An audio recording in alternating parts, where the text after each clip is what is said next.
আসসালামু আলাইকুম, welcome back to my channel Prince Khan review. আশা করি সবাই ভালো আছেন। আমরাও আলহামদুলিল্লাহ সবার দোয়ায় আল্লাহর রহমতে ভালো আছি। তো আমার প্রিন্স খান গিফট পেলে অনেক বেশি খুশি হয়। তো আজকে আমি ওদের একটা সারপ্রাইজ নিয়ে এসেছি। মানে ও প্রায় এটা চেয়ে থাকে আমার কাছে। তো আমি বাসায় এসে দেখি ও শামিমার কাছে লেখাপড়া করছে। তো মোটামুটি এখানে যে অ্যানিমেলসের বইটা আছে সবগুলো ইংলিশে ও দেখে দেখে বলতে পারে। তো খুব মানে ইসে আছে যে মামি বাসায় আসবে, ওর জন্য কোনো একটা সারপ্রাইজ নিয়ে আসবে। তো আমি বলেছি ঠিক আছে, এখন পড়া বন্ধ করো, তোমার জন্য একটা দারুণ সারপ্রাইজ আছে। তো বই খাতাগুলো গুছিয়ে রেখেছে। এখন সারপ্রাইজটা সে নেওয়ার জন্য টোটালি রেডি হচ্ছে। তো আমি এখন ওর হাতে সারপ্রাইজটা দিয়েছি। দেখুন, ও তো ভীষণ খুশি হয়ে গেছে যে মামি আমার জন্য সারপ্রাইজ নিয়ে এসেছে। তো আমার কাছে কিছুদিন ধরে চাচ্ছিল, তো আমি আসলে দেওয়া হয়ে ওঠে নাই, আর সুযোগও পাইনি। আসলে বাইরে যাই কিন্তু জাস্ট আমি পড়ায় চলে আসি বাসায়। তো আজকে সময় করে আমি ওর জন্য কিনে নিয়ে এসেছি সারপ্রাইজটা। তো শামিমাকে দিয়েছি, ও র্যাপিংটা কেটে নিচ্ছে সিজার দিয়ে। তো আরও ওয়েট করছে যে মামি কী নিয়ে আসছে, আগে দেখি যেটা চেয়েছিল সেটা পেয়েছে কি না। তো এখন হচ্ছে খোলার পালা, র্যাপিং কাটা শেষ হয়ে গেছে। এখন হচ্ছে যে প্যাকেটের ভিতরে ছিল, এখন সেটা খুলে ফেলা হচ্ছে। খুব আগ্রহের সাথে ও মানে খুলতেছে বিষয়টা। তো দেখে তো মহা খুশি, কারণ এই কালার পেন্সিল অনেক দিন ধরে যাচ্ছে আমার কাছে। আর হচ্ছে খাতা, ও হচ্ছে বাসায় খাতা, অন্য খাতা আছে জাস্ট সেই খাতায় লেখে। তো আমি চিন্তা করেছি যেহেতু ও লেখাগুলো শিখে গেছে, তো ওর জন্য আমি বাংলা, ইংরেজি, তারপরে গণিত, আরবি, ড্রয়িং সবগুলো খাতা আমি কিনে এনেছি। আর হচ্ছে এই কালার পেন্সিল নিয়ে এসেছি। তো কালার পেন্সিলগুলো সবও খুলে ফেলেছে।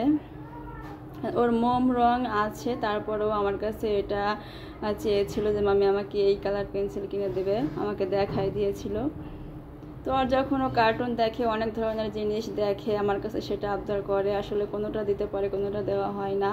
আর যে কোনো জিনিস চাওয়ার সঙ্গে সঙ্গেও আমি ওকে দিয়ে দিতে পারি না, আর দেই না, মূলত জাস্ট একটু ওয়েট করাই। ও অপেক্ষায় থাকে, যখন একটা জিনিস চাইতে চাইতে মানে 1 মাস 2 মাস এভাবে চলে যায়, ও তারপরে যখন জিনিসটা পায় সেই জিনিসটা ও খুব যত্নে রাখে, প্লাস ওর সেই জিনিসটার পরে খুব ইন্টারেস্ট থাকে। তো এখন পেন্সিলগুলো বের করে প্রত্যেকটা কালার ও ইংলিশে নামগুলো বলছে, আর সবগুলো কালার ওর নামও জানে। তো খুব খুশি হয়েছে ও। তো বলছে যে মামি আমি এখনই এগুলো, আমি খাতাগুলো লিখতে চাই, আমি কালার করতে চাই, ও একা একা পিকচার আঁকবে। তো আমি বললাম ঠিক আছে, এখন তোমার যেটা ইচ্ছে তুমি সেটা করতে পারো।